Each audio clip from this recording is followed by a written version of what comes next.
السلام علیکم ورحمۃ اللہ وبرکاتہ،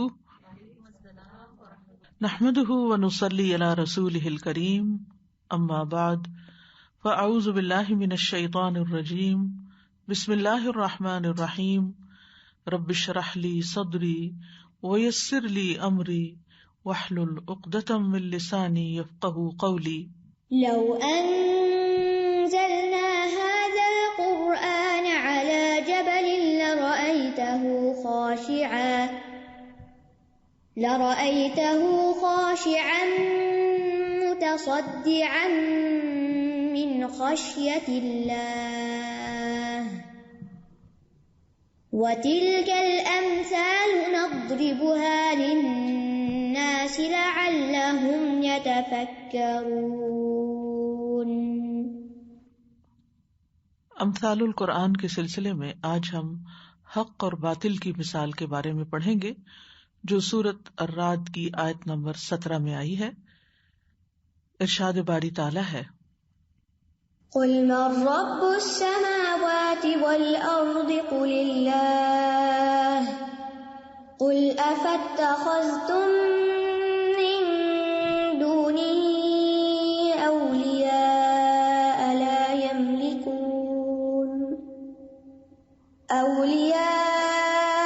لا يملكون لأنفسهم نفعا ولا ضرا قل هل يستوي الأعمى والبصير أم هل تستوي الظلمات والنور أم جعلوا لله شركاء خلقوا كخلقه فتشابه الخلق عليهم قل الله خالق كل شيء وهو الواحد القهار أنزل من السماء ماء فسالت أودية بقدرها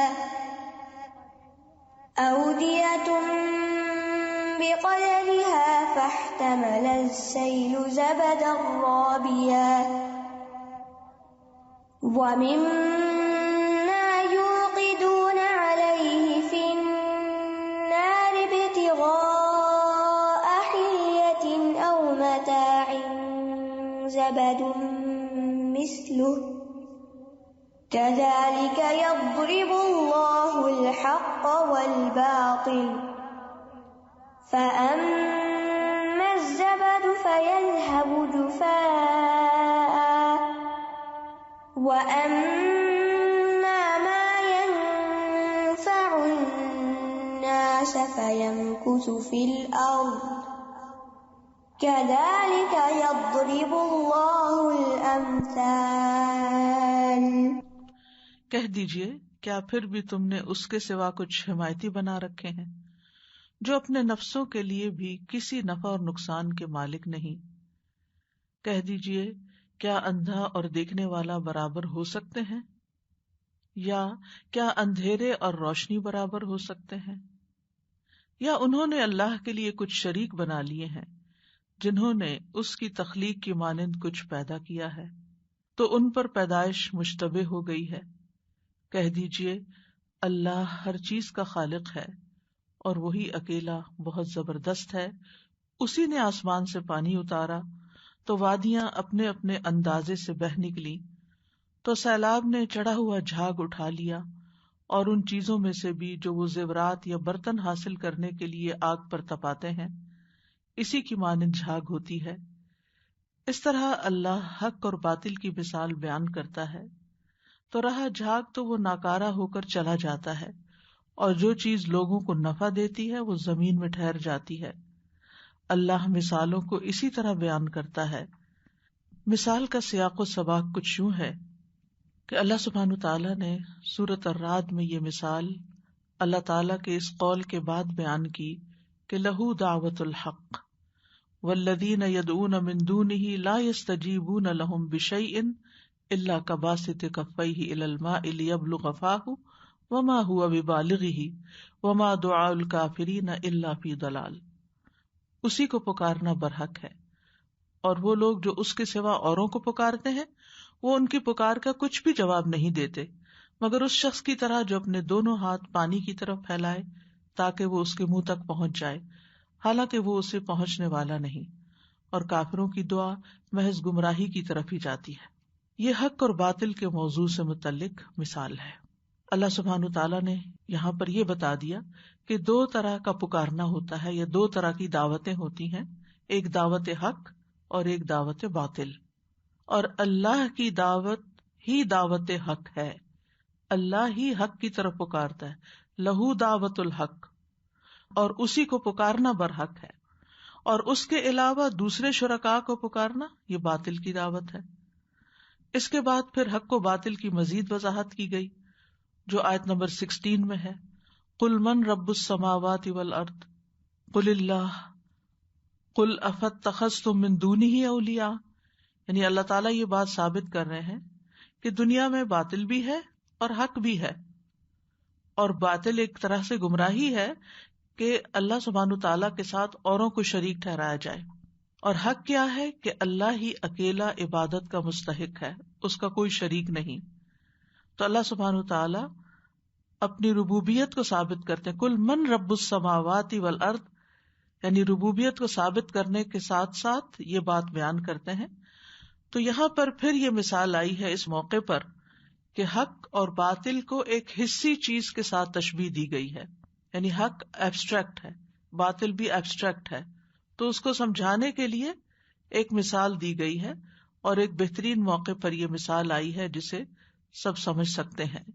تو پہلی آیت جو مثال سے پہلے بیان ہوئی ہے اس میں اللہ تعالیٰ فرماتے ہیں قل من رب السماوات والارض، کہہ دیجیے آسمان و زمین کا رب کون ہے، کیونکہ کفار مکہ کا عقیدہ یہ تھا کہ آسمان و زمین کا پیدا کرنے والا اللہ ہی ہے، تو ان کے ہاں یہ حقیقت اعتراف شدہ تھی، یعنی وہ مانتے تھے اس کو۔ قل اللہ، کہہ دیجیے کہ اللہ، یعنی اگر تم جانتے ہو کہ اللہ ہی آسمان و زمین کا خالق ہے تو پھر اس کو چھوڑ کر دیگر حمایتی کیوں بنا رکھے ہیں؟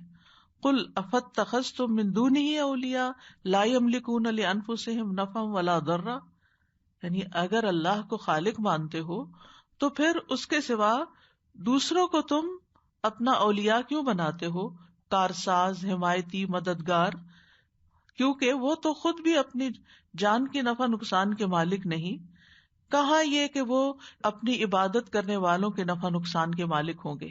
یعنی اللہ کے سوا جتنی بھی مخلوق ہے غیر اللہ، وہ کسی بھی چیز کی مالک نہیں، یعنی یہ ایک مانی ہوئی حقیقت ہے، کیونکہ خالق اللہ ہے تو مالک بھی وہی ہے۔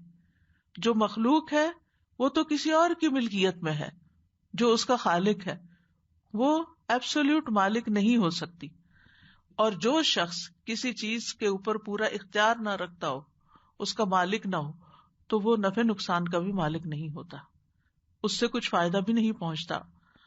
لہذا اس سے دعائیں کرنا، اس کا سہارا لینا، اس پہ توقعات رکھنا کہ وہ تمہارے لیے کچھ کرے گا، یہ ایک باطل نظریہ ہے۔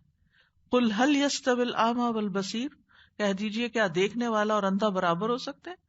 یعنی جو شخص توحید پر ہے، جس کو پوری کائنات کے اندر اس بات کی نشانیاں نظر آ رہی ہیں کہ اللہ خالق ہے ان کا اور وہی ان کا مالک ہے، اور وہ دوسرا جو اس بات کی حقیقت سے اندھا بنا ہوا ہے، یہ دونوں برابر نہیں ہو سکتے۔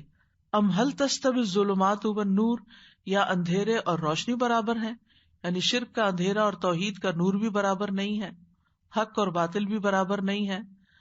ام جعلوا للہ شرکاء، یا انہوں نے اللہ کے کوئی اور شریک بنا رکھے ہیں، خلقوا کخلقہ، کہ انہوں نے بھی کچھ ایسا پیدا کیا جیسے اللہ نے پیدا کیا، فتشابہ الخلق علیہم، تو تخلیق کا کام ان پر مشتبہ ہو گیا کہ کون سا کس نے بنایا، ایسا بھی کچھ نہیں، ہر چیز کا ہی خالق اللہ ہے، تو پھر کسی شک میں پڑنے کی کوئی گنجائش ہی نہیں۔ اس لیے اللہ سبحانہ تعالیٰ ان سب باتوں سے بہت بالا تر ہے جو اس کے ساتھ منسوب کی جاتی ہیں۔ قل اللہ خالق کل شیء وہو الواحد القہار، کہہ دیجئے اللہ ہی ہر چیز کا خالق ہے اور وہ ایک ہے، زبردست ہے، ہر چیز پر اسی کا حکم چلتا ہے، وہی قہار ہے۔ انزل، اسی نے سے مراد کون ہے؟ اللہ جو خالق کل شیء ہے، اسی نے انزل من السماء ماء، آسمان سے پانی اتارا ہے. آسمان اس کی ملکیت، پانی اس کی ملکیت. وہ جہاں سے چاہے نکالے، چاہے تو زمین سے نکالے، چاہے وہ آسمان سے اتارے. تو تم اپنی آنکھوں کے سامنے دیکھتے ہو کہ اوپر سے پانی برس رہا ہے. اور السماء سے مراد یہاں وہ ہیونز نہیں ہے، بلکہ سما سموف سے بلندی، یعنی کس طرح اللہ سبحانہ تعالی پانی جیسی ایک بھاری چیز کو اس بلندی سے تمہارے اوپر اتارتا ہے. یہ اللہ تعالیٰ کی قدرت کی کتنی بڑی نشانی ہے جو تمہاری آنکھوں کو نظر نہیں آتی. جب نظر نہیں آتی تو اسی لیے ان کو پھر اعمیٰ کہا گیا. اور یہاں آسمانی پانی سے مراد بارش کا پانی ہے. اور پانی کون اتارتا ہے؟ اللہ ہی اتارتا ہے جو واحد اور قہار ہستی ہے. اور پھر یہ کہ فصالت اودیۃ بقدرہا، جب پانی اترتا ہے، بارش اترتی ہے تو پھر کیا ہوتا ہے؟ وادیاں بہنے لگتی. وادی کہتے ہیں دو پہاڑوں کے درمیان کی جگہ کو. بقدرہا اپنے اپنے اندازے کے مطابق. اودیہ جو ہے یہ وادی کی جمع ہے، اور وادی ودیون سے ہے. ودیون کہتے ہیں پانی بہنا، اور پانی بہنے کی جگہ کو وادی کہتے ہیں. دو پہاڑوں کے درمیان کی خالی جگہ کو بھی وادی کہتے ہیں. کبھی راستے کے معنوں میں بھی استعمال ہوتا ہے، کیونکہ پہاڑوں میں عموماً راستے پہاڑی نالوں کے ساتھ ساتھ چلتے ہیں. اگر آپ کو کبھی جانے کا اتفاق ہوا ہو پہاڑی علاقوں میں تو آپ نے یہ دیکھا ہوگا منظر کہ ساتھ ساتھ سڑک ہوتی ہے اور ساتھ ساتھ وہ نالے بہ رہے ہوتے ہیں، یا قدرتی راستے ان پانی کے بہاؤ کے ساتھ ساتھ ہی ہوتے ہیں. فصالت، سالہ یسیل السیل کا مطلب ہوتا ہے بہنا. وادیاں بہ نکلی، یعنی یہ ایک طرح سے مبالغہ ہے. یعنی کہنا تو یہ چاہیے تھا کہ پانی بہ نکلا، لیکن وہ پانی اس راستے سے یوں گزرتا ہے جیسے وہ راستہ ہی چل رہا ہو، راستہ چلتا ہوا نظر آتا ہے. بقدرہا، اپنے اندازے کے مطابق. یعنی ہر نالے نے، ہر وادی نے اپنے اندازے کے مطابق پانی لیا. کوئی نالا بڑا ہوتا ہے، کوئی جگہ زیادہ چوڑی ہوتی ہے تو وہاں پر زیادہ پانی کی مقدار سما جاتی ہے. کوئی چھوٹا ہوتا ہے راستہ تو وہاں پر پانی اسی کے مطابق بہ رہا ہوتا ہے، اتنا ہی سماتا ہے. یہاں پانی سے کیا مراد ہے اور وادی سے کیا مراد ہے؟ ابن عباس کہتے ہیں انزل من السماء ماء سے مراد قرآن ہے، وحی ہے جو اللہ تعالیٰ نے اتاری. اور پھر فصالت اودیۃ بقدرہا سے مراد وہ کہتے ہیں کہ اس سے مراد بندوں کے دل ہیں جن پر یہ بارش اترتی ہے، قرآن کا یہ علم اترتا ہے تو ہر کوئی اپنے ظرف کے مطابق لیتا ہے. جس کے دل میں وسعت زیادہ ہوتی ہے، جو زیادہ لبیک کہتا ہے، جو زیادہ خوشی سے لیتا ہے، زیادہ اس کی قدر و قیمت پہچانتا ہے، اس کو اس کی پیاس ہوتی ہے، وہ اس کو مرحبا کہتا ہے، اتنا زیادہ وہ پانی یا وہ علم اس کے اندر سماتا چلا جاتا ہے، اس کا دل اس سے اور زیادہ بڑا ہوتا چلا جاتا ہے. یعنی دل بھی وادیوں کی طرح چھوٹے اور بڑے ہوتے ہیں. جس طرح باہر آپ کو زمین میں بڑی چھوٹی جگہ نظر آتی ہیں، ایسے ہی کچھ لوگوں کے دل بہت چھوٹے ہوتے ہیں اور بھجے ہوئے ہوتے ہیں، ضیقاً حرجن ہوتے ہیں، تنگ ہوتے ہیں، ان میں کچھ بھی نہیں سماتا اور ان سے پانی پھسل کے چلا جاتا ہے. اور کچھ ہوتے ہیں ان کے اندر درمیانے درجے کی وسعت ہوتی، اور کچھ کے اندر تو بہت وسعت ہوتی ہے. تو یہ دلوں اور ان کے مراتب کے فرق کی طرف اشارہ ہے وادیوں کی شکل میں، کہ کچھ دلوں میں زیادہ علم سما جاتا ہے اور کچھ اتنے چھوٹے اتنے تنگ ہوتے ہیں کہ ان میں کچھ بھی نہیں سماتا، ان کے اندر کچھ جاتا ہی نہیں، جیسے منافقین کے دل ہوتے ہیں. فاحتمل السیل زبد الرابیہ، پھر سیلاب نے ابھرا ہوا جھاگ اٹھا لیا. زبد جھاگ اور رابیہ ربوہ سے ابھرا ہوا، یعنی پانی جو ان نالوں میں بہ رہا تھا، ان دلوں میں جو علم آ رہا تھا تو اس پر جھاگ آ گیا. یعنی زبد کہتے ہیں اس کوڑا کرکٹ کو اور جھاگ کو جو پانی کی تیز رفتاری کے باعث سطح پر آ جاتی، یا اس جھاگ کو جیسے ہنڈیا میں اگر آپ گوشت پکائیں تو آپ دیکھتے ہیں کہ اس کے اوپر جھاگ سی آ جاتی. کبھی آپ نے گڑ کی چاشنی بنائی ہو تو اس کے اوپر جھاگ سی آ جاتی. یعنی جس چیز کے اندر کوئی بھی میل ہوتی ہے وہ ابل کر اوپر کو آ جاتی ہے. ایسے ہی جب دل پر علم کا نور برستا ہے، جب وحی کی بارش ہوتی ہے تو دل کے اندر جو شکوک و شبہات یا وہ باتیں جو شہوات یا وہ چیزیں جو اندر کہیں ڈیپ ڈاؤن ہوتی ہیں، تیز پانی کے پڑنے سے نیچے سے نکل کر وہ گندگی اوپر کو آ جاتی ہے. یعنی آپ دیکھیے کہ جس بھی چیز کی جھاگ ہوتی ہے وہ دراصل اس کی گندگی سے ایک طرح سے بنی ہوئی ہوتی، اس کے غیر ضروری مادوں سے بنی ہوئی ہوتی ہے. اور پھر اس سے آپ کیا کرتے ہیں؟ مثلا کھانا پکاتے ہوئے جھاگ آتی ہے تو آپ اس کو ہٹا دیتے ہیں. اسی طرح باقی چیزیں جس کے آگے مثال میں آ رہی ہے تو وہ جھاگ جو ہے اس کو صاف کر دیتے. اور اگر آپ کبھی سمندر کے کنارے گئے ہوں یا آپ امیجن کریں کہ جب تیز پانی کی لہریں آتی ہے تو ان کے اوپر جھاگ بھی آ جاتی. اب کیا ہوتا ہے؟ پانی تو واپس چلا جاتا ہے اور جھاگ وہیں رہ جاتی ہے. تو اسی طرح دل میں ایمان کا جو نور ہے، یہ سیلاب ہے، وہ رہ جاتا ہے اور وہ جو شکوک و شبہات ہے وہ نکل کر چلے جاتے ہیں. تو رابیہ ربا یربو یعنی جو بڑھنا، اوپر کو آنا. اور بعض اوقات وہ بالکل اس کو ڈھانک لیتے ہیں، چھا جاتے ہیں ان کے اوپر. یعنی علم ہوتا ہے اندر، ایمان ہوتا ہے، لیکن وہ وقتی طور پر یوں لگتا ہے کہ جیسے کبھی شکوک و شبہات یا کبھی کوئی بات سمجھ میں نہ آنے کی وجہ سے وہ سب کچھ جو اوپر آ جاتا ہے. بعض اوقات پانی کے اوپر آپ دیکھیں جب پانی بہ رہا ہوتا ہے تو اس کے اوپر پتے، گھاس پھوس اور باقی چیزیں جو ادھر ادھر کا کوڑ کباڑ پہلے اس زمین کے اندر تھا وہ سارا اکٹھا ہو کے پانی کے ساتھ ساتھ اوپر آ جاتا ہے.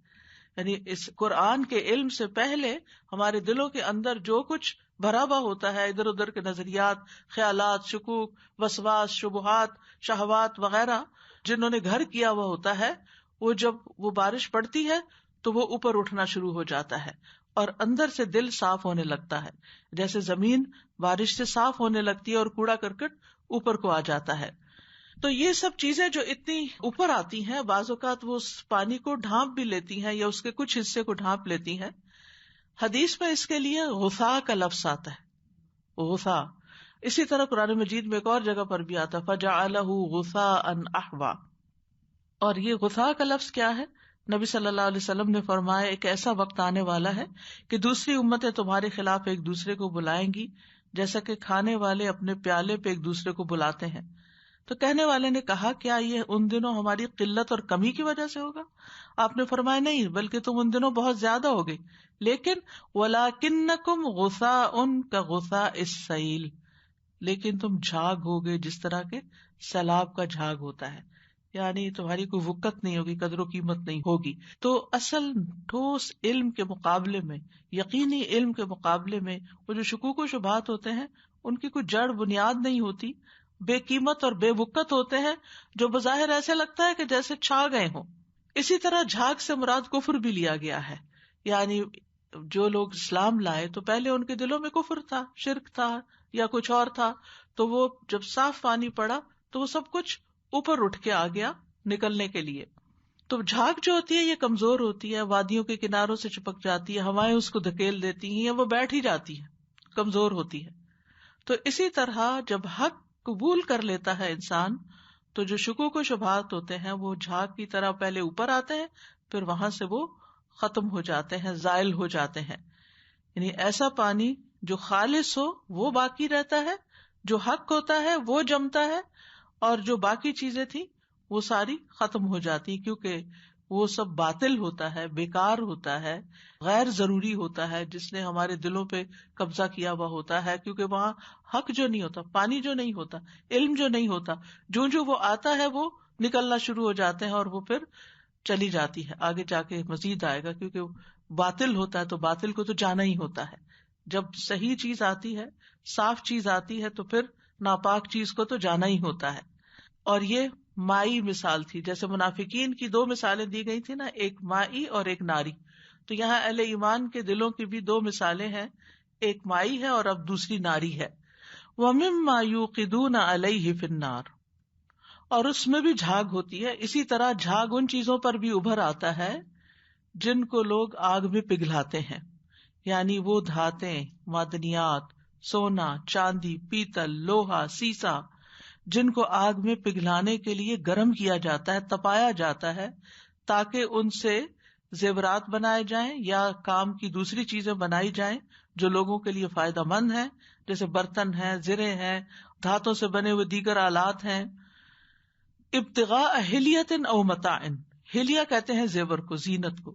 یعنی زینت حاصل کرنے کے لیے جو زیور بنایا جاتا ہے، افمن ینشأ فی الحلیۃ، جیسے قرآن میں ایک اور جگہ پر بھی آتا ہے، تو یہاں مراد ہے سونا چاندی سے بنایا ہوا زیور، او متاع، یا پھر فائدے کا سامان. متاع کہتے ہیں وہ سامان جس سے فائدہ اٹھایا جائے، ہر چیز جس سے لوگ فائدہ اٹھاتے ہیں اس کو متاع بولا جاتا ہے. یعنی لوہا، تانبا، سیسا، پیتل جس کو بھی پگھلایا جائے پھر ان سے برتن اور دیگر چیزیں بنائی جاتی ہیں جن سے فائدہ اٹھایا جاتا ہے. ان کے لیے بھی کیا ہوتا ہے، زبد مثلہ، ویسی ہی جھاگ اس پہ بھی اٹھتی ہے. یعنی جب سونے، چاندی، پیتل، سیسے کو پگھلایا جاتا ہے، اس کو خوب کھولایا جاتا ہے، تو اس کے اوپر بھی جھاگ آ جاتی ہے، جو اس کا میل کچیل ہوتا ہے نکل کے اوپر آتی ہے اور پھر اس کو نکال دیا جاتا ہے. تو حق کو باطل کو بیان کرنے کے لیے یہ دوسری مثال ہے کہ جس میں ہم دیکھتے ہیں کہ دھات اصل شکل میں باقی رہ جاتی ہے اور جھاگ دیکھتے دیکھتے ختم ہو جاتا ہے.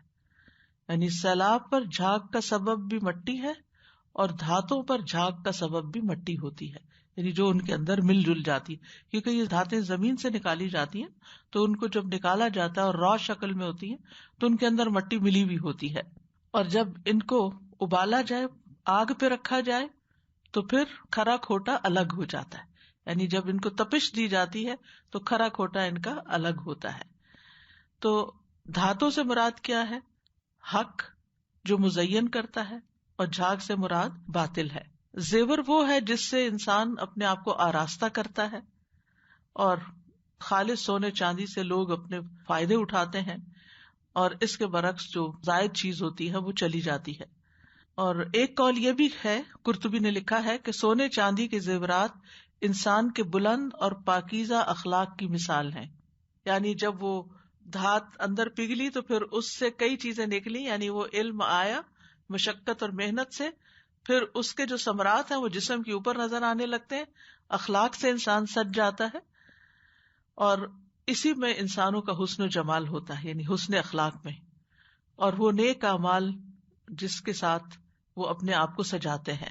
یعنی جس طرح سونا چاندی کی زیورات عورتوں کی زینت بنتے ہیں اور اس کی بنا پر ان کی ایک قدر و قیمت بھی ہوتی، جو خاتون جتنا مہنگا زیور پہنے ہوتی ہے وہ اس کا ایک طرح سے اسٹیٹس سمبل بھی بن جاتا ہے.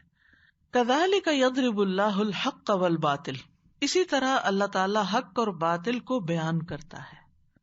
یعنی ان مثالوں کے ذریعے حق اور باطل کی پہچان کرائی گئی ہے. یعنی حق اور باطل جب دونوں ملے جلے ہوں، گڈمڈ ہوں، مختلط ہوں، تو پھر وہاں پر باطل عموماً اس سے میل نہیں کھاتا، یعنی اس کے ساتھ رہتا نہیں ہے. اس کو جو ہی ایمان کی حرارت پہنچتی ہے، تپش پہنچتی ہے، سیلاب کی تیزی اس میں آتی ہے، علم کی کثرت ہوتی ہے، تو پھر وہ آہستہ آہستہ الگ ہونا شروع ہو جاتا ہے، چھٹ کر الگ ہوتا ہے. فَأَمَّا الزَّبَدُ فَيَذْهَبُ جُفَاءً، جہاں تک جھاگ کا تعلق ہے تو وہ خشک ہو کے ختم ہو جاتی ہے. مجاہد کہتے ہیں جفاءً کا معنی ہے جامد ہو کر. اجفأت القدر اس وقت کہتے ہیں جب ہڈیاں میں جوش پیدا ہوتا ہے، یہاں تک کہ اس کا جھاگ قائم ہو جاتا ہے اور پھر وہ اس کی تہہ میں جم جاتا ہے. پھر اسی طرح جفا جو ہے وہ چیز بھی ہوتی ہے جس کو وادی کناروں کی طرف دھکیل دیتی ہے. اسی طرح ایک معنی یہ بھی کیا کہ وہ پھٹ کے ختم ہو جاتی ہے، یعنی اس کے اندر جو بلبلے سے ہوتے ہیں وہ سارے پھٹ جاتے ہیں اور اس کا کچھ وجود ہی نہیں رہتا. ایک معنی ابن عیسیٰ نے یہ کیا کہ وہ سطح زمین پر خشک ہو کر ختم ہو جاتی ہے، جیسے سمندر کی لہریں آتی ہیں ساتھ جھاگ بھی آتی ہے تو وہ اٹک جاتی ہے وہاں زمین پر، وہ وہیں مر جاتے، ڈائی ڈاؤن ہو جاتی ہے، وہ پانی واپس آ جاتا ہے سمندر میں. ایک اور معنی یہ کیا گیا ابن اسحاق نے کیا کہ وہ سطح زمین پر پھینک دی جاتی ہے، یعنی جھاگ اتار کے کہاں پھینکی جاتی ہے؟ نیچے پھینک دی جاتی ہے، ضائع کر دی جاتی ہے. یعنی یا تو وہ سوکھ جاتی ہے، یا وہ پھٹ جاتی ہے، یا وہ اتار کے پھینک دی جاتی ہے. تو جھاگ سے کسی قسم کی برکت کی، فائدے کی کوئی امید نہیں ہوتی. اسی طرح باطل بھی کمزور ہوتا ہے، اس میں کوئی برکت نہیں ہوتی، اس سے کوئی فائدہ نہیں ہوتا. اور جس طرح پانی زمین میں رک جاتا ہے، اس سے زمین سیراب ہوتی ہے، نباتات اگتی ہے، اسی طرح حق والوں کے لیے باقی اور قائم رہتا ہے. وہ نیک اعمال کرنے لگتے ہیں، بالکل اسی طرح جس طرح پانی سے نباتات اگ رہی ہوتی ہیں تو ان کے اندر بھی کنٹینیوسلی گروتھ ہو رہی ہوتی ہے، اور وہ طرح طرح کی خوبصورت چیزوں سے، اخلاق سے، علم سے، حکمت سے سج رہے ہوتے ہیں. وَأَمَّا مَا يَنْفَعُ النَّاسَ فَيَمْكُثُ فِي الْأَرْضِ، تو جو چیز لوگوں کو فائدہ دیتی ہے وہ زمین میں ٹھہر جاتی ہے، یعنی حق باقی رہ جاتا ہے، جو پانی کی شکل میں یا سونے چاندی کی شکل میں ہوتا ہے، اور باطل جھاگ کی طرح ماند پڑ جاتا ہے، حق جم جاتا ہے، گڑ جاتا ہے، اور باطل کی خرابیاں کھل جاتی ہیں۔ ان الباطل کان زہوقا، باطل کو تو زائل ہی ہونا ہوتا ہے، جانا ہی ہوتا ہے۔ کذالک یضرب اللہ الامثال، اللہ تعالیٰ اسی طرح مثالیں بیان کرتے ہیں، یعنی اس مثال کی طرح جس کو اللہ تعالیٰ نے حق کے باقی رہنے کے لیے بیان کیا ہے اور باطل کے ختم ہونے کے لیے، اسی طرح اللہ تعالیٰ اور مثالیں بھی بیان کرتے ہیں تاکہ لوگ حقیقت کو جان لیں، ایمان لے آئیں، ہدایت حاصل کریں، ان کے اندر ایک کمال پیدا ہو، ان کی خوش بختی ہو، اور انہیں آئندہ کے لیے فائدے حاصل ہوں، دنیا میں بھی اور آخرت میں بھی۔ اور اب دیکھیے کہ یہ ایک بالکل حقیقت ہے کہ ان مثالوں کو جب ہم دیکھتے ہیں، وہ پورا منظر ہم امیجن کرتے ہیں تو ہم دیکھتے ہیں کہ جو صاف ستھرا پانی زمین میں رہ جاتا ہے، پھر انسان پیتے ہیں، حیوان پیتے ہیں، طرح طرح کے اس سے فائدے ہوتے ہیں، فضا کے اندر ایک خوشگواری ہو جاتی ہے، بارش نہ ہو، پانی نہ ہو جس زمین پر تو وہ بہت ڈرائینس ہوتی ہے۔ تو اسی طرح جو چیز فائدہ مند ہوتی ہے اسی کو بقا ہے، دنیا میں بھی اور آخرت میں بھی۔ آخرت میں وہی چیز فائدہ دینے والی ہے جو باقی رہنے والی ہے، جو حق ہے، ورنہ جو چیز بیکار ہو، کوڑا کرکٹ ہو، جھاگ ہو، اس کو تو بیکار سمجھ کے پھینک دیا جاتا ہے۔ اور اس کا آغاز انسان کے اپنے اندر سے ہوتا ہے، سوچ سے ہوتا ہے، یعنی جب انسان کے اندر ایمان آتا ہے، جب انسان اللہ کے لیے کام کرنے لگتا ہے، جب انسان آخرت کو سامنے رکھ کے کام کرتا ہے، تو پھر جب مرضات اللہ اس کی زندگی کا ایک مقصد بن جاتا ہے کہ اللہ کی رضا حاصل کرنی ہے، تو پھر اس کے اندر ایک مثبت سوچ پیدا ہو جاتی ہے، وہ ہر قیمت پر اچھا کام کرنا چاہتا ہے، وہ فائدہ ہی پہنچانا چاہتا ہے۔ جس کے ذہن کے اندر مثبت سوچ ہوئی وہ فائدے کی چیز اٹھائے گا اور بانٹے گا بھی فائدے کی چیز، یعنی دوسروں کا بھی خیر خواہ ہوگا اور اپنے فائدے میں بھی بڑا دھیان رکھے گا کہ میں کیا اٹھا رہا ہوں، کیا لے رہا ہوں، کیا میری آخرت کو فائدہ دے گا، کیا میرے رب کو راضی کرے گا، چاہے وہ اپنا کوئی ذاتی کام کر رہا ہو یا وہ شخص کسی دوسرے کے لیے کوئی کام کر رہا ہو۔ اور جو شخص اس اصول کے ساتھ زندگی بسر کرتا ہے کہ حق کو قبول کرتا ہے، حق کو پکڑ کے رکھتا ہے، حق کا ساتھ دیتا ہے، حق ہی کی ترویج کرتا ہے، حق ہی کو پھیلاتا ہے، تو پھر ایسا شخص جو ہے دنیا میں بھی اس کا نام باقی رہ جاتا ہے اور آخرت میں بھی وہ انتہائی فائدے میں ہوگا۔ اس کے لیے آپ دیکھیں کہ ہر دور میں ایسے لوگ آئے ہیں، یعنی کچھ باطل کو رائج کرنے کی کوشش کرتے ہیں اور کچھ حق کو۔ وقتی طور پر ان میں کشمکش ہوتی ہے، ایک بھٹی تپتی ہے، آگ جلتی ہے اور ایک مارکا گرم ہوتا ہے، آپس میں کشمکش ہوتی ہے، حق والوں کو مشکلات دیکھنی پڑتی ہیں، لیکن اگر وہ اس پر جمے رہیں تو آپ دیکھیں کہ باطل جو ہے اس کا کوئی نام نشان بھی باقی نہیں رہتا۔ مسئلہ خلق قرآن کو آپ دیکھ لیجیے کہ جب یہ اٹھا تو کتنے علماء کو قتل کر دیا گیا، کتنوں کے وظیفے بند کر دیے گئے، کتنوں کو ایگزائل کر دیا گیا، لیکن چند ایک تھے کہ جنہوں نے سٹینڈ لیا اور اپنے نقطہ نظر سے ہٹے نہیں، اور مار بھی کھائی، تکلیف بھی اٹھائی، لیکن آج آپ دیکھیں انہی کا نام باقی، اور قرآن مجید اپنی اصل شکل پہ باقی ہے، اپنی اصل حیثیت پہ باقی ہے، اور جن لوگوں نے مخالفت کی تھی اور جنہوں نے یہ فساد پھیلایا تھا ان کے نام نشان بھی نہیں ملتے۔ اور پھر بالآخر وقت بدلا، یعنی شروع میں مشکل آئی لیکن آہستہ آہستہ بادل چھٹ گئے اور حق اپنی جگہ پر جم گیا۔ تو ایک مومن جو ہوتا ہے، یعنی یہ جو وادی کی بات کی گئی ہے یہ مومن کا دل ہوتا ہے، تو مومن کا دل جو ہوتا ہے وہ ہمیشہ فائدہ پہنچانے کی بات سوچتا ہے، فائدہ دینے کی بات سوچتا ہے کہ میں کس کو کہاں کیسے فائدہ پہنچاؤں۔ یعنی اسلام کی سب سے بڑی خوبی یہ ہے، یا اسلام کو سمجھنے کا مطلب یہ ہے کہ آپ دوسروں کے فائدے کے بن جائیں، اپنے کو بھی فائدہ دیں، کیونکہ جو کفر ہوتا ہے وہ اپنے لیے بھی ہلاکت خیز ہوتا ہے، نفاق خود کو بھی نقصان دیتا ہے، وما یخدعون الا انفسهم، اور اسی طرح شرک جو ہے وہ خود کرنے والے کے لیے نقصان دہ ہوتا ہے. لیکن جب انسان توحید پر ہوتا ہے، صحیح دین پر ہوتا ہے، اللہ کی خاطر کام کرتا ہے، تو پھر ہر وقت وہ یہ سوچتا ہے کہ میں کون سی نیکی کروں کہ مجھے فائدہ پہنچے، کس کے ساتھ کروں کہ اس کو فائدہ پہنچے. یعنی وہ ایسی مثبت سوچ کا مالک ہو جاتا ہے کہ جو ہر وقت یہی منصوبے بناتا رہتا. اچھا اس لمحے کون سا اچھا کام کر لوں، اب کون سا اچھا کام، اب کون سا نیکی کا کام ہے، اب میں کہاں کنٹریبیوٹ کر سکتا ہوں، کہاں اپنے آپ کو آفر کر سکتا ہوں، کس کو کیا دے سکتا ہوں، کس کے کیسے کام آ سکتا ہوں، کس کو کس مشکل سے نکال سکتا ہوں. تو یہ حق کی پہچان ہوتی. اس پر ہم سب کو اپنے آپ کو بھی اور اپنے دلوں کو بھی پرکھنا چاہیے.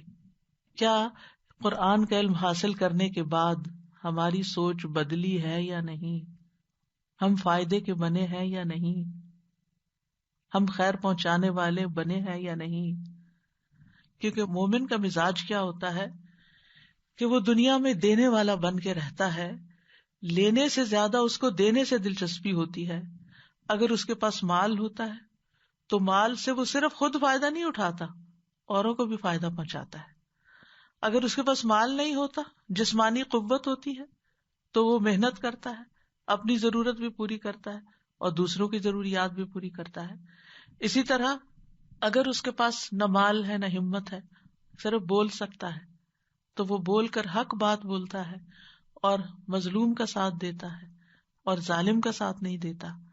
یعنی کسی بھی حال میں وہ دوسروں کو فائدہ ہی پہنچاتا رہتا ہے، دوسروں کے لیے مسئلہ نہیں بنتا، مفید بن کے رہتا ہے اور آخری درجے میں خیر خواہی کرتا ہے. جیسا کہ حدیث میں آتا ہے ہر مسلمان پر صدقہ ہے. پوچھا گیا کہ اس کے پاس کچھ نہ ہو تو کیا کرے؟ فرمایا اپنے ہاتھ سے کام کرے، پھر اپنے آپ کو فائدہ پہنچائے اور صدقہ بھی دے. پوچھا اگر وہ اس کی بھی استطاعت نہ رکھتا ہو یا اس کو کوئی کام ہی نہیں ملتا؟ فرمایا حاجت مند بے کس کی مدد کرے. پوچھا اگر اس کی بھی استطاعت نہ رکھتا ہو؟ فرمایا کہ بھلائی کی تلقین کرے. پوچھا اگر اس کی بھی ہمت نہ ہو؟ فرمایا لوگوں کو اپنے شر سے بچائے، کیونکہ یہ بھی ایک صدقہ ہے. یعنی ہر حال میں خیر خواہی، ہر حال میں فائدہ پہنچانا. تو بات یہ ہے کہ جب تک انسان حق پر ہو نہیں سکتا، جب تک اس کے اندر نفع بخشی کی یہ صلاحیت پیدا نہیں ہوتی. تو مثال کی تفصیل جو علماء نے مزید بیان کی ہے وہ یہ ہے کہ اللہ تعالیٰ نے ان دو مثالوں میں جو بات کہی ہے وہ یہ کہ بارش سے مراد قرآن یا حق و باطل، اور یہ ہے کہ یہ مثال حق و باطل کے لیے بھی بیان ہوئی ہے اور مومن اور کافر کے لیے بھی بیان ہوئی ہے. تو اگر اس سے مراد قرآن لیا جائے تو مومن یقین کی بنیاد پر قرآن سے فائدہ اٹھاتا ہے، جس طرح زمین بارش سے فائدہ اٹھاتی ہے، اپنے اوپر اس کو روک لیتی ہے.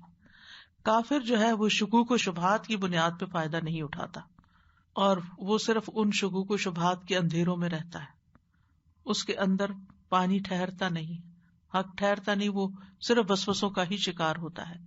اس کی مثال حدیث میں کچھ یوں بیان کی گئی ہے. صحیح بخاری کی روایت ہے ابو موسیٰ اشعری سے، نبی صلی اللہ علیہ وسلم نے فرمایا اللہ تعالیٰ نے مجھے جو ہدایت اور علم دے کر بھیجا ہے اس کی مثال تیز بارش کی سی ہے جو زمین پر برسے.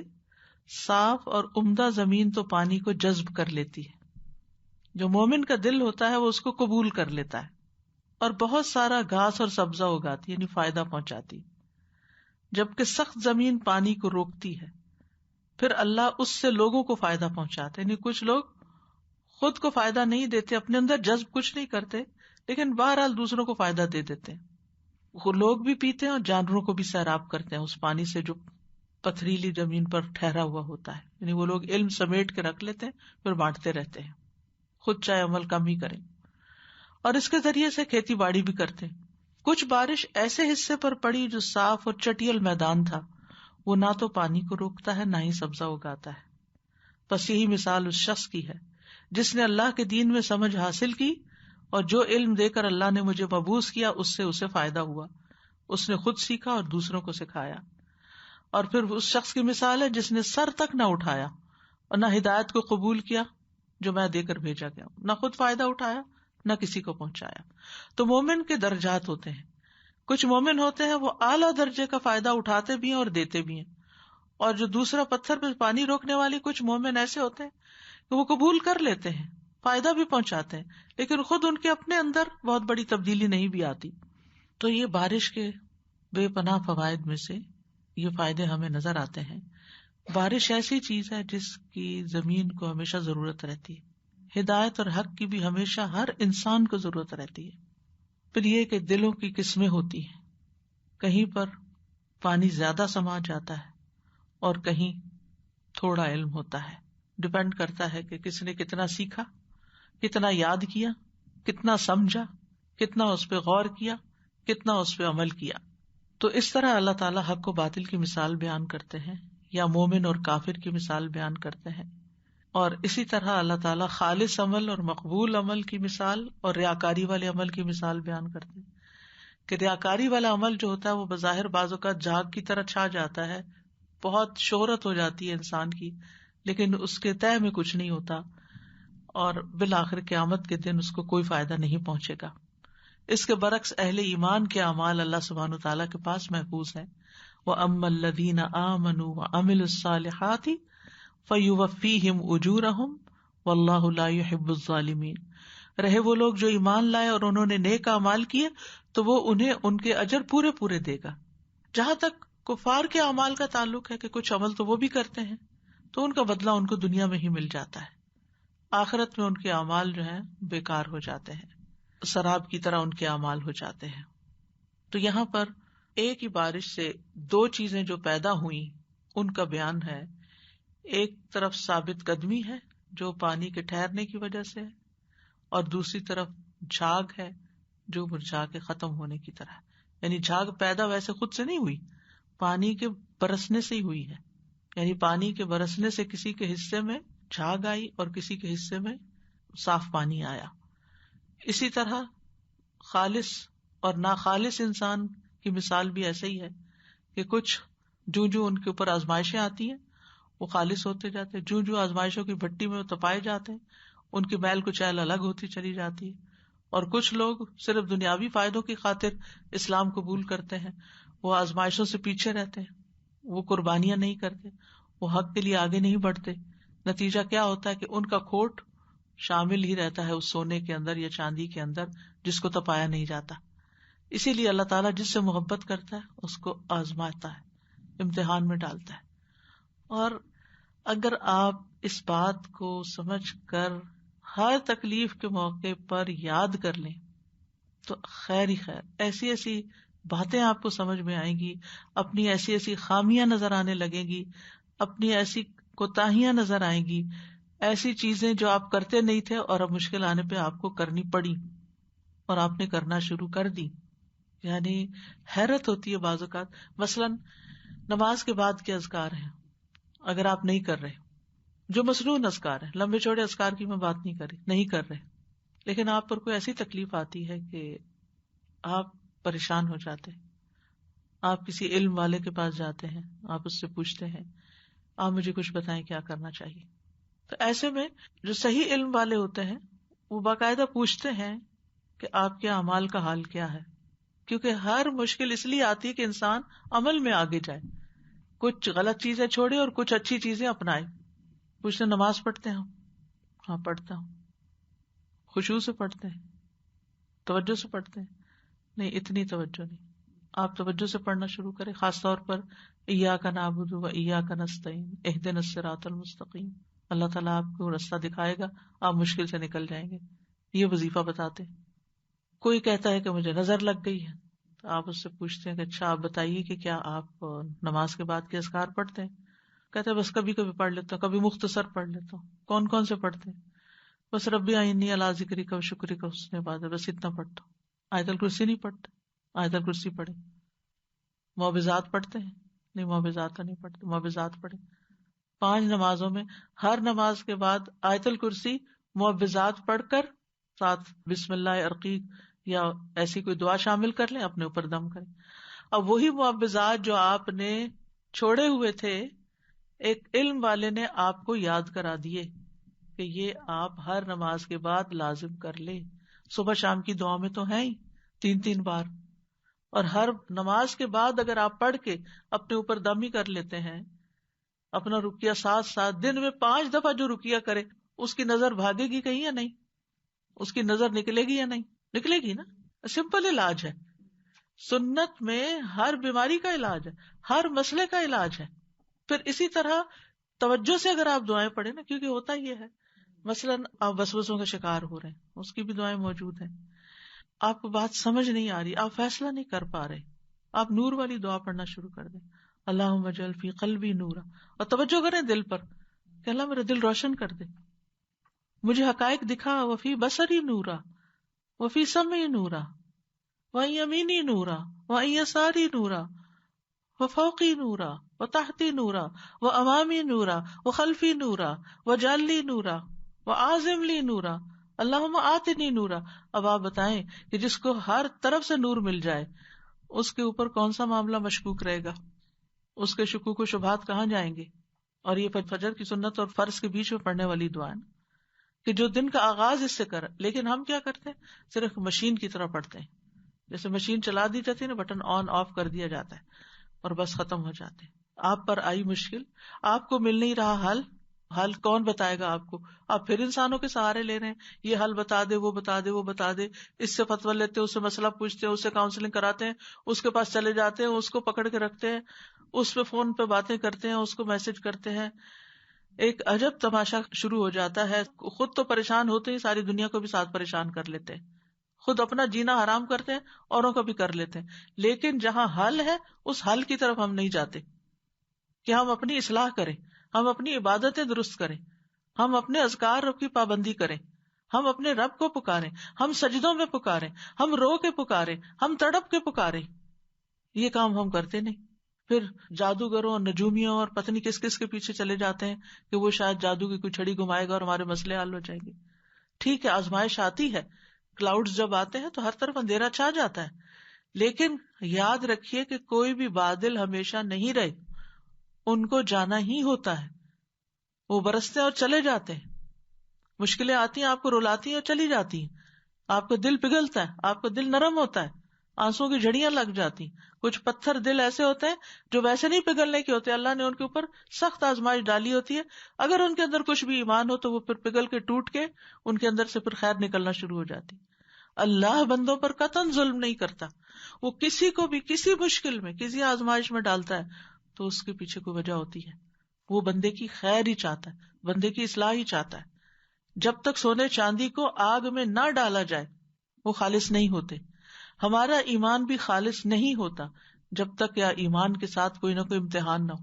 کبھی انسان کے اپنے اندر سے نفس کی طرف سے امتحان ہوتا ہے، کبھی اولاد کی طرف سے ہوتا ہے، کبھی والدین کی طرف سے ہوتا ہے، کبھی شوہر کی طرف سے ہوتا ہے، کبھی بہن بھائیوں کی طرف سے ہوتا ہے. کبھی آپ دیکھتے ہیں نا زندگی میں کہ ساری چیزیں ٹھیک چل رہی ہوتی ہیں، کھانے پینے کو بھی ہے، چھت بھی ہے، بچے بھی ہیں، شوہر، ساری دنیا کی نعمتیں ہیں، پر چین سکون کوئی نہیں ہے. کہیں کمی ہے نا، کہیں کچھ کمی کر رہے ہیں، تبھی تو خلا ہے. تو اس کو ڈھونڈے، اس کو تلاش کرے. نہیں سمجھ آ رہا، نور کی دعا پڑھے، ہر نماز کے بعد پڑھنی شروع کر دیں. دیکھیے اللہ تعالیٰ آپ کو کیسے سامنے لا کے دکھائے گا کہ آپ کہاں کھڑے ہیں اور آپ کو کیا کرنے کی ضرورت ہے.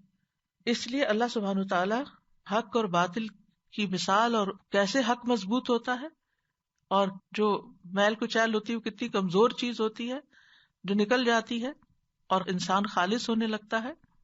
تو اس مثال سے جو فوائد ہمیں حاصل ہوتے ہیں وہ یہ کہ حق غالب آ کے رہتا ہے.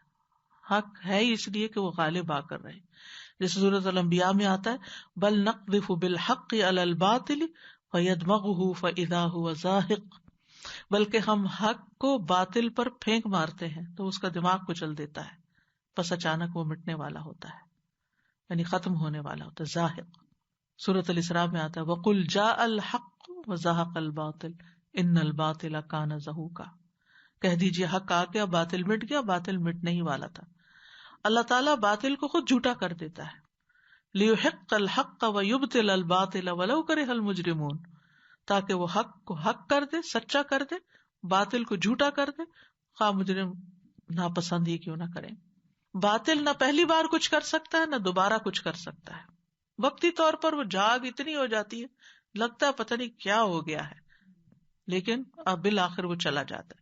قل ان ربی یقذف بالحق بالحق علام الغیوب قل جاء الحق وما یبدئ الباطل وما یعید، کہہ دیجئے بے شک میرا رب دل میں حق ڈالتا ہے، سب غیبوں کو خوب جاننے والا ہے. کہہ دیجئے حق آ گیا اور باطل نہ پہلی دفعہ کچھ کر سکتا ہے اور نہ دوبارہ.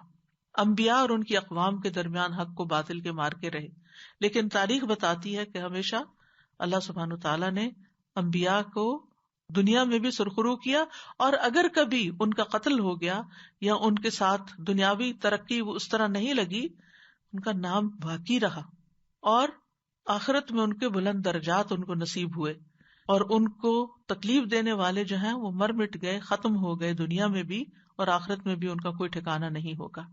تو بعض اوقات مار کا طول پکڑ جاتا ہے، لیکن حق بات اپنا اثر رکھتی ہے. اور کبھی باطل اتنا زیادہ ہو جاتا ہے، اندھیرا اتنا ہوتا ہے کہ لوگ مایوسی کی طرف آ جاتے ہیں اور اپنے آپ کو شکست خوردہ محسوس کرتے ہیں. تو ایسے موقع پر انسان کو ان آیات کے ساتھ اپنے آپ کو تسلی دینی چاہیے، بار بار تکرار کرنا چاہیے. تو یاد رکھیے کہ حق اور باطل کے درمیان جو کشمکش ہوتی ہے نا، ایک اندر ہوتی ہے انسان کے اور ایک باہر ہوتی ہے. کبھی انسان کے اندر بھی نفس کھینچ رہا ہوتا ہے، شیطان کھینچ رہا ہوتا ہے، اور دوسری طرف جو فرشتہ مقرر ہے ہمارے اوپر وہ ہمیں خیر کی طرف بلا رہا ہوتا ہے. کیونکہ جہنم جو ہے وہ خواہشات سے لپیٹ دی گئی ہے، تو شیطان کیا چاہتا ہے کہ خواہشات پہ چل کے میرے پیچھے چل کے ادھر ہی میرے ساتھ رہیں. اور بعض اوقات انسان کے نفس کو کچھ ایسی چیزوں سے محبت ہو جاتی ہے جو اس کے لیے ایک ایڈکشن کی شکل اختیار کر لیتی ہے، جن سے پھر نکلنا انسان کے لیے مشکل ہو جاتا ہے. تو اللہ سبحانہ تعالیٰ بعض اوقات پھر ایسی مشکل ڈالتا ہے کہ اس محبت کو نکالتا ہے اور اس کی جگہ پر خیر کی محبت، اپنی محبت ڈالتا ہے. تو حق طاقتور ہی ہے، اگرچہ باطل وقتی طور پر کیوں نہ غالب آتا نظر آ رہا. اہل ایمان کے لیے اللہ نے غلبے کی بہت سی بشارتیں دی ہیں. اللہ تعالیٰ اپنے ہر کام پر غالب ہے. واللہ غالب علی امرہ ولکن اکثر الناس لا یعلمون. اللہ حق کو ثابت کرتا ہے اور ایمان والوں کی مدد کرتا ہے. ابراہیم علیہ السلام کی مثال ہمارے سامنے ہے کہ کس طرح پوری قوم کے سامنے ڈٹ گئے، اور پھر اللہ نے کیسے مدد کی. قلنا یا نار کونی بردن وسلاما علی ابراہیم.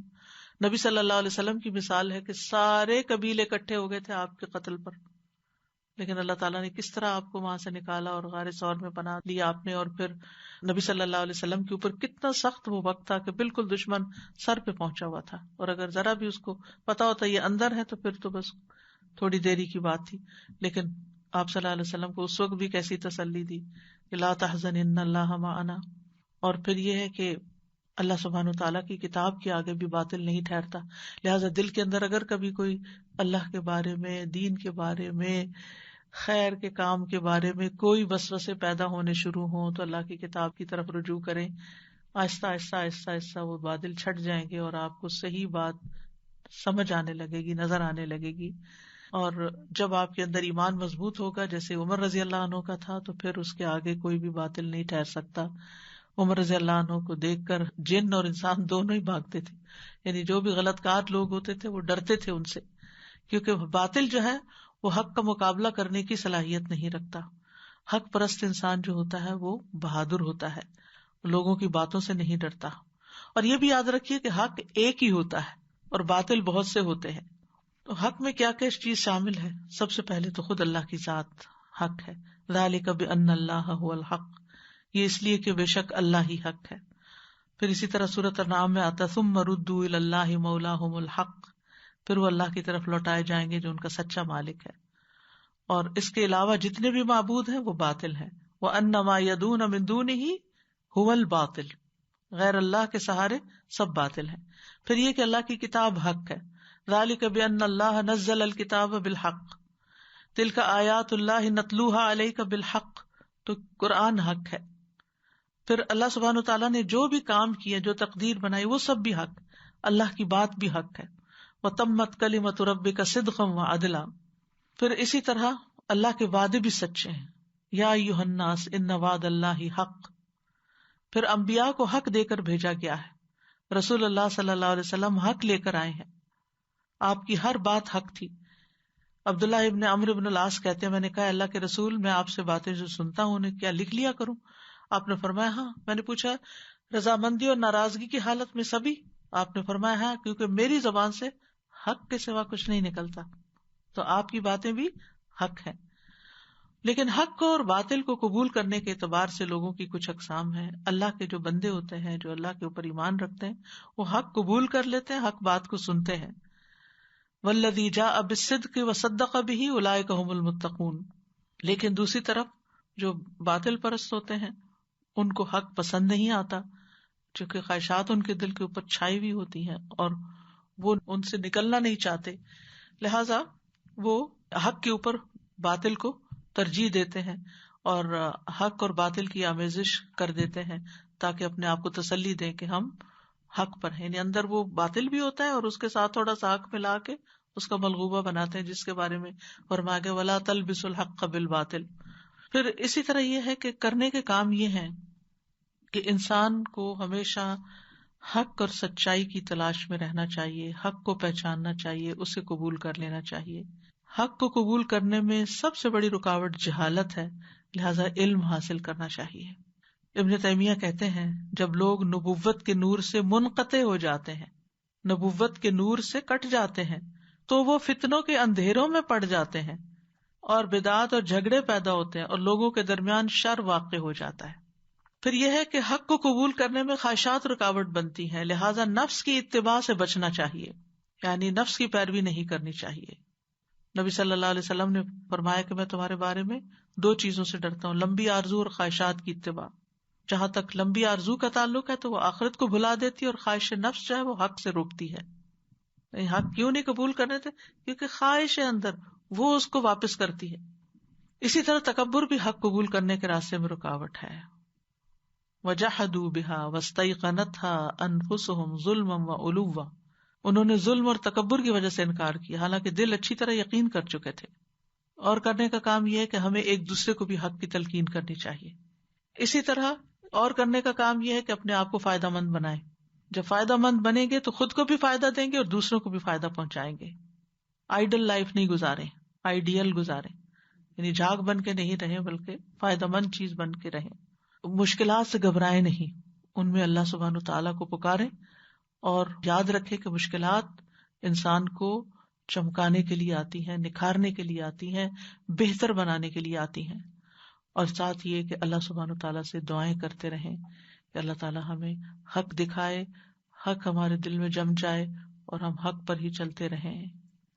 اللہم لک الحمد انت قیم السماوات والارض ومن فیہن وَلَكَ الْحَمْدُ لَكَ مُلْكُ السَّمَاوَاتِ وَالْأَرْضِ وَمَنْ فِيهِنَّ وَلَكَ الْحَمْدُ أَنْتَ نُورُ السَّمَاوَاتِ وَالْأَرْضِ وَلَكَ الْحَمْدُ أَنْتَ الْحَقُّ وَوَعْدُكَ الْحَقُّ وَلِقَاؤُكَ حَقٌّ وَقَوْلُكَ حَقٌّ وَالْجَنَّةُ حَقٌّ وَالنَّارُ حَقٌّ وَالنَّبِيُّونَ حَقٌّ وَمُحَمَّدٌ صلی اللہ علیہ وسلم حق والساعة حق. اللہ سبحانہ وتعالیٰ اس سارے حق کو ہمیں پوری طرح سمجھنے کی توفیق عطا فرمائے اور اس کو حق ماننے کی توفیق عطا فرمائے اور ہمیں حق کے رستے پہ چلنے کی توفیق عطا فرمائے. اللہم رب جبرائیل و میکائیل و اسرافیل فاطر السماوات والارض عالم الغیب والشہادہ انت تحکم بین عبادک فیما کانوا فیہ یختلفون اہدنی لما اختلف فیہ من الحق باذنک انک تہدی من تشاء الی صراط مستقیم. اے اللہ، جبریل، میکائیل اور اسرافیل کے رب، آسمانوں اور زمین کو پیدا فرمانے والے، پوشیدہ اور ظاہر کو جاننے والے، تیرے بندے جن باتوں میں اختلاف کرتے ہیں تو ہی ان کے درمیان فیصلہ فرمائے گا، اور جن باتوں میں اختلاف کیا گیا ہے تو ہی اپنے حکم سے مجھے ان میں سے جو حق ہے اس پر چلا. اے اللہ، باطل سے نکال کر حق پر چلا، بے شک تو ہی جسے چاہتا ہے سیدھی راہ پر چلاتا ہے. اللہ ہمیں حق بات کہنے کی بھی توفیق عطا فرما. وَأَسْأَلُكَ كَلِمَةَ الْحَقِّ فِي الرِّضَا وَالْغَضَبِ وَأَسْأَلُكَ كَلِمَةَ الْحَقِّ فِي الرِّضَا وَالْغَضَبِ وَأَسْأَلُكَ كَلِمَةَ الْحَقِّ فِي الرِّضَا وَالْغَضَبِ.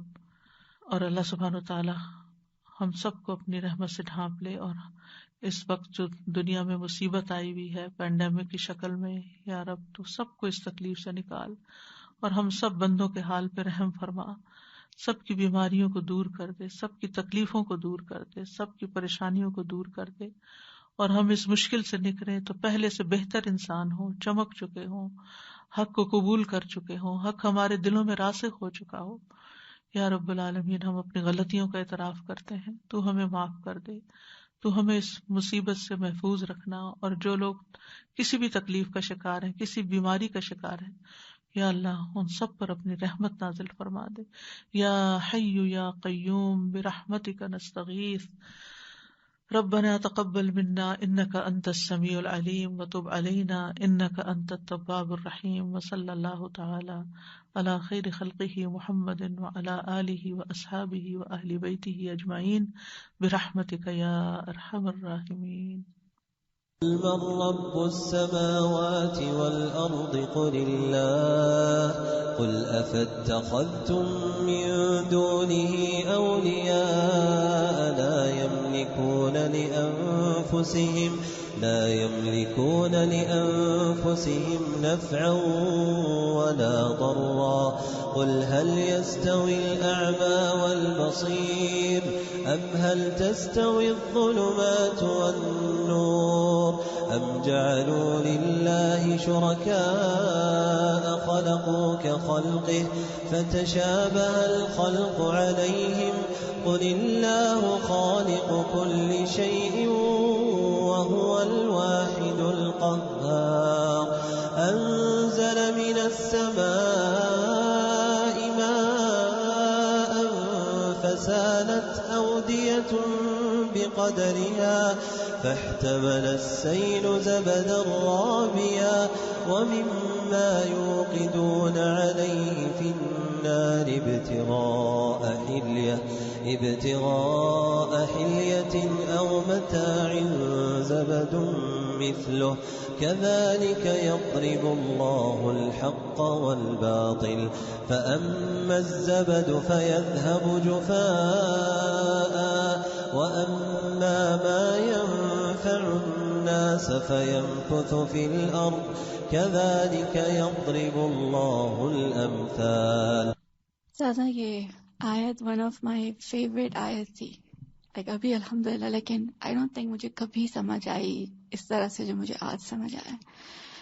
اللہ تعالیٰ کا اتنا شکر، اینڈ آئی تھنک ہم فائدہ مند ایسپیکٹ پہ ضرور توجہ تھی، لیکن وہ جو حق اور باطل کی وہ جو پوری ہم نے ڈسکرپشن پڑھی الحمدللہ رب العالمین، اینڈ دین وہ جو سیل کی اور وہ جو جلنے والی بات تھی نا، that is just so important کہ کنیکٹڈ رہنا اور وہ پروسیس کو آن گوئنگ رکھنا اتنا امپورٹنٹ ہے۔ اگر اف اٹس ناٹ ہیپننگ دین وہ تو گندگی اور علائش نکل کے بھی نہیں آئے گی اور ہم پیوریفائڈ بھی نہیں ہوں گے۔ تو it is part of the thing کہ اللہ تعالیٰ واقعی، اللہ تعالیٰ کی اتنی محبت، اتنی ہماری کے ساتھ جو خیر خواہی، اللہ تعالیٰ کی اتنی رحمت ہم پر ہے۔ اللہ تعالیٰ بس واقعی ہمیں حسن ظن عطا کریں، ہمیں صحیح سمجھ عطا کریں اور حکمت دیں، اور ہم چیزوں کو آئیڈینٹیفائی کریں جب وہ ہمارے ساتھ پیش آئے۔ آپ کی بات سے مجھے یہ سمجھ آیا کنیکٹڈ رہنے سے کہ بارش کا جب پانی کسی جوہڑ میں کھڑا ہو جاتا ہے نا، یا کسی ایسی گہری جگہ پر، تو ٹھہرا پانی جو ہے اس کے اندر بھی ایک بساند پیدا ہو جاتی ہے نا۔ جو علم ہم حاصل کر لیتے ہیں بس اسی پہ اسٹک کرتے ہیں اور وہ ہمارے اندر تھوڑا بہت رہتا ہے تو وہ پرانا ہونے لگتا ہے۔ جب ہم کنیکٹڈ رہتے ہیں تو وہ بارش برستی رہتی ہے اور اس کی پیوریفیکیشن ہوتی رہتی ہے، اس کے اندر جو علائشیں جمع ہو جاتی ہیں وہ ان کو باہر نکال دیتی۔ آپ نے دیکھا ہوگا کہ اگر آپ ایک میلا گلاس ٹیپ کے آگے رکھیں تو تھوڑی دیر پانی کھولیں تو پہلے تو کیا ہوتا ہے کہ وہ گندگی ساری باہر نکلتی ہے، پھر اس کے بعد گلاس دھل جاتا ہے اور صاف شفاف پانی اس کے اندر ٹھہر جاتا ہے۔ لیکن اگر آپ اس کو اوور نائٹ رکھ چھوڑیں پھر اس کے اندر کیا ہوتا ہے، پھر اس کے اندر کچھ ایسی اسمیل سی آنے لگتی ہے، یعنی وہ فریشنس نہیں ہوتی، پھر دوبارہ فریش آپ کو ڈالنے کی ضرورت ہوتی۔ تو through out your life you need fresh water, اور وہ بارش کا ہی فریش ہے۔ زمینی پانی اتنا فریش نہیں ہوتا جتنا بارش کا پانی ہوتا ہے، آسمانی وحی کا پانی۔ سادہ مجھے اس مثال سے ایک چیز یاد آ گئی کہ کیمسٹری میں ہم نے پڑھا تھا سرفیکٹنٹس کے بارے میں، کہ جیسے کپڑے دھوتے ہیں نا ہم، تو اس میں کیا ہوتا ہے، ہم وہ جب ڈالتے ہیں سرف وغیرہ یا جو بھی ڈٹرجنٹ ہے تو وہ کیا کرتا ہے، وہ ڈیپ انسائڈ جا کے دھاگوں کے اندر سے میل کو جو ہے وہ باڈی دیتا ہے اور پھر اس کو کھینچ کے نکالتا ہے۔ تو میں یہ سوچ رہی تھی کہ ہمارے لباس پہ جب میل جمع ہو جاتا ہے تو ہمیں کتنا وہ بے چین کرتا ہے، اور ہم چاہتے ہیں کہ فوراً اس سے جو ہے گیٹ ریڈ آف کر لیں اور اسے ہم اس کو دھو لیں اور صاف ستھرے ہو جائیں۔ تو اندر کا جو میل کچیل ہے نا، وہ بھی ہمیں ایسے ہی بے چین کرنا چاہیے، اور ہمیں پتا ہونا چاہیے کہ اس کی صفائی کا کیا ذریعہ ہے۔ تیز دھار بارش یا آگ میں جلانا، گرم پانی جیسے آپ نے ابھی کہا نا استاذہ جی کہ ایک جگہ پانی کھڑا رہتا ہے تو بساند ہو جاتی ہے کچھ، تو مجھے وہی خیال آ رہا تھا کہ بہتا پانی فائدہ دے رہا ہوتا ہے نا، تو جو ہم نے پڑھا کہ فائدہ دیتے جانا ہے مسلسل، کہ پانی بہتا جائے گا تو فائدہ پہنچ جائے گا. یعنی اگر وہ صرف ٹھہرا رہے گا تو ایسا ہو جائے گا، لیکن اگر ہم اس کو پی لیں یا پلا دیں یا آگے نکال دیں تو وہ اس کا اگلا پروسیس شروع ہو جائے گا. استاذہ جی میں سوچ رہی تھی کہ یہ جو جھاگ ہوتی ہے صرف کے اوپر انہوں نے بتایا جیسے، یا کسی بھی اس کو جب ہم ہاتھ میں پکڑتے ہیں تو اینڈ پہ ہمارے ہاتھ میں کچھ نہیں آتا، اسی طرح ہم اگر باطل سے چمٹے رہیں تو اینڈ پہ کچھ نہیں آنے والا. مطلب ایسے سہارے ہیں جو مکڑی کے جالے ہیں، اینڈ پہ کچھ بھی نہیں آنا. زیادہ ایک دفعہ میں ویدر اس پہ وہ نا ویڈیو دکھا رہے تھے، تو ایک سمندر کے پاس ایک شخص کھڑا ہوا تھا، تو اتنا جھاگ آیا اور انہوں نے لکھی ہوئی ایک تو کیپشن ایسے دی کہ ڈر کے مارے میں نے کہا ویسے کیا سے ڈوب گیا کیا یہ شخص، اور وہ آیا جھاگ اور چھپ گیا، بالکل چھپ گیا. میں نے کہا oh my god he is just gone. اور سبحان اللہ تھوڑی دیر میں پانی پیچھے ہٹا اور جھاگ بالکل کلیئر ہو گیا، ہی واز فائن. اور زیادہ کچھ نظر نہیں آ رہا تھا، جھاگ واقعی ایسا اوور ویلمنگ ہو کہ ہمیں یعنی ہم مایوس ہونے لگتے ہیں، but it's not that one کچھ ڈے نظر نہیں آتا، ہر طرف چھا جاتا ہے نا. جی. مجھے ایک اور بات یاد آ رہی تھی بیچ میں کہ جیسے اگر ہمیں کسی سے سچی محبت ہوتی ہے نا تو وہ ہمیں ڈانٹ بھی دے نا یا کبھی ناراض بھی ہو جائے تو وقتی تو جھاگ تو آتی ہے، ایسا نہیں ہوتا کہ فیل نہیں ہوتا. مجھے اپنے والد سے بہت محبت تھی اور اگر کبھی تھوڑا سا بھی ان کے چہرے پہ فرق ہوتا تو بہت زیادہ مجھے فیل ہوتا تھا کہ یہ اس طرح. لیکن کیا ہوتا ہے کہ وہ محبت نہیں جاتی، وہ ٹھہری ہوئی ہوتی ہے. وہ ناراضگی وہ وقتی طور پہ جو غصہ ہوتا ہے وہ چلا جاتا ہے، پھر اصل چیز آ جاتی. اس کے برعکس اگر کسی سے نفرت ہو نا تو وقتی طور پہ اگر کوئی خوش آمدی کلمات کہہ بھی دے نا تو وہ ٹھہرتے نہیں ہیں. وہ جو اصل وہ دوسرے کی وہ نفرت ہے نا وہ جمی رہتی ہے. تو جو حق ہے نا، جو سچ ہے نا، اس نے ٹھہرنا ہی ٹھہرنا ہے. جو چیز جینوئن ہے نا، اگر آپ کے اندر اخلاص ہے نا اور اگر آپ سچے ہیں نا اپنے کاز میں، اپنے مشن میں، اپنے کسی بھی چیز میں، تو پھر یہ ہو نہیں سکتا کہ وہ جمے نا، اس نے ٹھہرنا ہے. اور جو صرف باتیں کرنے والے ہوتے ہیں نا وہ پھر چھٹ جاتے ہیں. کیا کہتے ہیں فصلی کبوتر جو ہوتے ہیں، یہ فصل آتی ہے تو وہ بھی آ جاتے ہیں اور جو فصل جاتی ہے تو وہ بھی چلے جاتے ہیں. منافقین کا یہی حال تھا، کلما اضاء لهم مشوا فیہ. بلکہ میں ایک اسکالر کو سن رہی تھی تو وہ اس آیت کو اس آیت سے ایکسپلین کر رہے تھے کہ یعنی کہ منافق جو ہوتا ہے وہ جب روشنی ہوتی ہے تو چلتا ہے اور پھر اندھیرا چھا جاتا ہے. تو جو حق اور باطل ہے نا، جو حق والا بندہ ہے نا وہ ہر حال میں چلتا رہے گا، چاہے اندھیرے آئے چاہے روشنی ہو، اس نے چلنا ہی چلنا ہے، اس نے رستہ نہیں چھوڑنا. وآخر دعوانا ان الحمد للہ رب العالمین. سبحانک اللہم وبحمدک اشہد ان لا الہ الا انت استغفرک واتوب الیک. السلام علیکم ورحمۃ اللہ وبرکاتہ.